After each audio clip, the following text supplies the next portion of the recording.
नमस्कार। और आज की कहानी में आपका फिर से स्वागत है। नमस्कार। तो पिछली बार हमने देखा था कि राजा विक्रम ने बेताल के सवाल का सही जवाब तो दे दिया था। हाँ, लेकिन बोलते ही वो शर्त हार गए और बेताल फिर से पेड़ पर जा लटका। बिल्कुल। तो राजा विक्रम फिर से उसे उतार कर चल पड़े। और जैसा हम जानते हैं, बेताल को चुपचाप सफर करना तो पसंद है नहीं। हाँ, तो उसने राजा को एक और कहानी सुनानी शुरू कर दी, एक और पहेली। बिल्कुल। बेताल ने कहा, राजन सुनो, एक कहानी और सुनाता हूँ। तो आइए हम भी सुने बेताल की ये दूसरी कहानी। देखते हैं इस बार विक्रम के सामने क्या मुश्किल सवाल आता है। कहानी का नाम है पति कौन। हाँ, पति कौन।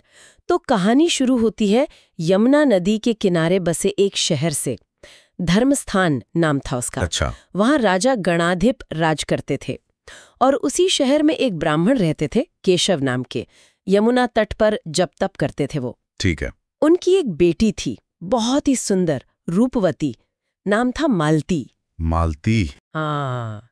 और जब वो विवाह के लायक हुई तो माँ बाप को और उसके भाई को भी उसकी शादी की चिंता होने लगी। जाहिर है। हाँ, ये तो होता ही है। पर कहानी में मोड़ शायद यहीं से आता है ना। है ना? बिल्कुल। एक दिन क्या हुआ कि ब्राह्मण देवता यानी मालती के पिता वो किसी यजमान की बारात में गए हुए थे। ओके। और भाई कहीं बाहर गया हुआ था, शायद पढ़ने। घर पर माँ अकेली थी। तभी एक ब्राह्मण लड़का उनके घर आया। माँ ने उस लड़के को देखा, उसके रूप, उसके गुण, वो काफी प्रभावित हुई। अच्छा। हाँ, और उन्होंने बस अपनी बेटी मालती का विवाह उससे करने का वचन दे दिया। अरे, मतलब पिता और भाई से बिना पूछे। हाँ, बिना पूछे।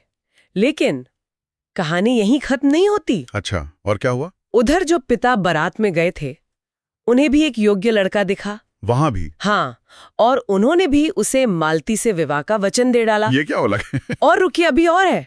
जो भाई पढ़ने गया था, उसने भी? नहीं, हाँ, उसने भी वहां एक लड़के को यही वादा कर दिया, मालती से शादी का। मतलब एक लड़की और 3 वचन। पिता ने अलग, माँ ने अलग, भाई ने अलग। जी हाँ। तो जब पिता और बेटा घर लौटे तो देखा कि घर पर तो पहले से ही एक तीसरा लड़का मौजूद है जिसे माँ ने वचन दिया था। बड़ी अजीब स्थिति बन गई होगी। एक लड़की और 3 दावेदार। ब्राह्मण परिवार तो सोच में पड़ गया होगा बुरी तरह। बहुत ज्यादा। लेकिन इस उलझन के बीच ही एक बहुत दुखद घटना हो गई। क्या हुआ? मालती को सांप ने काट लिया। क्या? हाँ, और उसकी मृत्यु हो गई। जहर उतारने वालों को बुलाया गया पर कोई फायदा नहीं हुआ, वो नहीं बची। हे भगवान, ये तो बहुत दुखद हुआ। उन लड़कों का क्या हुआ फिर, और परिवार का? सब बहुत दुखी थे। परिवार और वो तीनों लड़के सबने मिलकर मालती का शमशान में अंतिम संस्कार कर दिया। इसके बाद वो तीनों लड़के, उन्होंने अलग अलग राह पकड़ ली। अच्छा, किस तरह की राहें? एक लड़के ने क्या किया, उसने मालती की चिता से हड्डियां चुन ली। हड्डियां? हाँ, हड्डियां इकट्ठी की और एक फकीर जैसा बनकर जंगल में चला गया उन हड्डियों को लेकर। अच्छा। और दूसरे ने राख की गठरी बांधी। अच्छा। और वो वही शमशान के पास ही एक झोपड़ी बनाकर रहने लगा, उसी राख के साथ। वहीं पर शमशान में? हाँ, वहीं पास में। और तीसरा लड़का वो योगी बन गया। उसने वैराग्य ले लिया और देश विदेश घूमने निकल पड़ा। 3 लड़के, 3 अलग अलग रास्ते। एक ने हड्डियां सहेजी, एक राख के पास रहा, एक योगी बन गया। बिल्कुल। अब कहानी का अगला हिस्सा इस तीसरे लड़के यानी योगी पर फोकस करता है। हाँ, जो घूमने निकल गया था। हाँ, कई दिनों बाद ये योगी घूमते घूमते एक नगर में पहुंचा। वहां वो एक ब्राह्मण के घर भोजन करने बैठा। ठीक। जब घर की ब्राह्मणी खाना परोसने आई तो उसका छोटा बच्चा था, वो माँ का आंचल पकड़ के रोने लगा, छोड़ ही नहीं रहा था। अच्छा, बच्चे तो करते हैं सर। हाँ, पर उस ब्राह्मणी को पता नहीं क्यों बहुत गुस्सा आ गया। गुस्सा बच्चे पे? हाँ, उसने बच्चे को पहले झिड़का, मारा पीटा भी, पर जब बच्चा नहीं माना तो गुस्से में उस औरत ने बच्चे को उठाया और जलते हुए चूल्हे में फेंक दिया। क्या कह रही हैं आप? चूल्हे में जिंदा बच्चे को? हाँ, लड़का जलकर वहीं राख हो गया। ये तो राक्षसीपन हुआ। योगी ने क्या किया ये देखकर? योगी ब्राह्मण तो एकदम स्तब्ध रह गया, भौचक्का। उसने खाना छोड़ दिया और उठ खड़ा हुआ। बोला कि भाई, जिस घर में ऐसी राक्षसी रहती हो वहां मैं खाना नहीं खा सकता। सही कहा उसने। तभी उस घर का जो आदमी था वो अंदर गया और एक किताब लेकर आया। पोथी। किस चीज की? वो संजीवनी विद्या की पोथी थी। उसने उसमें से एक मंत्र पढ़ा। संजीवनी विद्या मतलब मरे हुए को जिलाने की विद्या। जैसे ही उसने मंत्र पढ़ा, वो जो राख हुआ बच्चा था वो फिर से जिंदा होकर उठ बैठा। अविश्वसनीय। ये देखकर तो योगी के मन में कुछ आया होगा। बिल्कुल। वो सोचने लगा कि अगर ये पोथी, ये किताब मेरे हाथ लग जाए तो मैं भी मालती को जिंदा कर सकता हूँ। हाँ, जाहिर है पहुंचा होगा उसी शमशान में। बिल्कुल, सीधा वहीं पहुंचा जहां मालती को जलाया गया था। और वहां उसने क्या देखा? क्या बाकी दोनों लड़के वहीं थे? हाँ, वो दोनों अभी भी वहीं थे। शायद बातें कर रहे थे, एक हड्डियों के साथ, दूसरा राख की कुटिया में।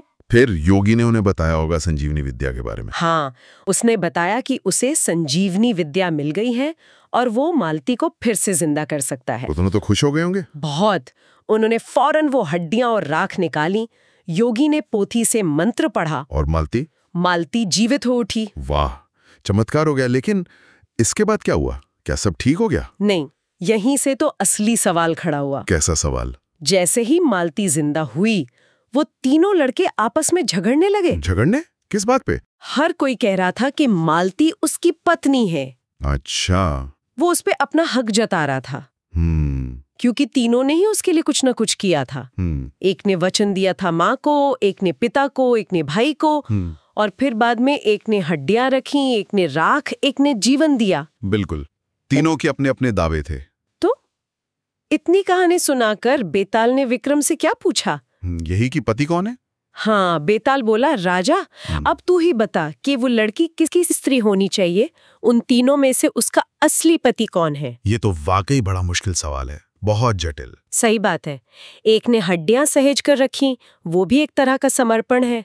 दूसरा राख के पास ही डेरा जमाए रहा, वो भी एक गहरा लगाव दिखाता है। और तीसरे ने तो जीवन ही दे दिया। हाँ, जीवन देने वाले का दावा तो बहुत मजबूत लगता है। हाँ, लगता तो है। लेकिन देखते हैं राजा विक्रम ने क्या जवाब दिया। उन्होंने क्या कहा? राजा विक्रम ने कहा, जो वहां कुटिया बनाकर रहा उसकी। क्या? जिसने राख रखी थी, जीवन देने वाले की नहीं? हाँ, बेताल ने भी यही पूछा। क्यों? हाँ, क्यों? इसका क्या तर्क दिया विक्रम ने? राजा बोले, देखो, जिसने हड्डियां रखी वो तो उसके बेटे के बराबर हुआ, क्योंकि बेटे ही अस्थि संचय करते हैं। अच्छा, तो उसे पुत्र समान मान लिया। हाँ। और फिर कहा, जिसने विद्या सीखकर जीवन दान दिया वो बाप के बराबर हुआ, पिता ही जीवन देता है। ओके, तो जीवन देने वाला पिता समान। ये भी ठीक है। इसलिए विक्रम ने कहा, जो राख लेकर रमा रहा, मतलब जो उसके ना रहने पर भी उसके अवशेषों के साथ रहा, उसके पास टिका रहा, पति धर्म निभाता रहा एक तरह से, वही उसका हकदार है, वही उसका पति है। वाह, क्या तर्क है। मतलब विक्रम ने चमत्कारी काम या सिर्फ भौतिक चीजों को सहेजने के बजाय रिश्ते की निरंतरता और कर्तव्य को देखा। हाँ, उन्होंने सामाजिक भूमिकाओं, पुत्र धर्म, पिता धर्म, पति धर्म के आधार पर फैसला सुनाया। उनका मानना था कि जिसने विरह में भी साथ निभाया वही असली साथी है। ये बहुत गहरी सोच है। उस समय के हिसाब से शायद ये एकदम सही तर्क था। हाँ, लगता तो है, क्योंकि राजा का ये जवाब सुनकर बेताल चुप हो गया। शायद वो सहमत था। लेकिन राजा विक्रम ने अपना मौन तो तोड़ दिया था। बिल्कुल, और शर्त के मुताबिक बेताल फिर से फुर उड़कर उसी पेड़ पर जा लटका। हाँ, राजा विक्रम की मेहनत फिर बढ़ गई। उन्हें फिर से पेड़ पर चढ़कर बेताल को उतारना पड़ा होगा। हाँ, और जैसे ही वो उसे लेकर दोबारा चलें, बेताल ने तीसरी कहानी शुरू कर दी होगी। बिल्कुल, ये सिलसिला तो चलता रहेगा। तो ये थी बेताल पच्चीसी की दूसरी कहानी, पति कौन। आज की कहानी सुनने के लिए धन्यवाद। हाँ, धन्यवाद। ये कहानियां सिर्फ दिलचस्प ही नहीं है, बल्कि हमें धर्म, कर्तव्य, न्याय, इन सब पर सोचने को मजबूर करती हैं। सही कहा।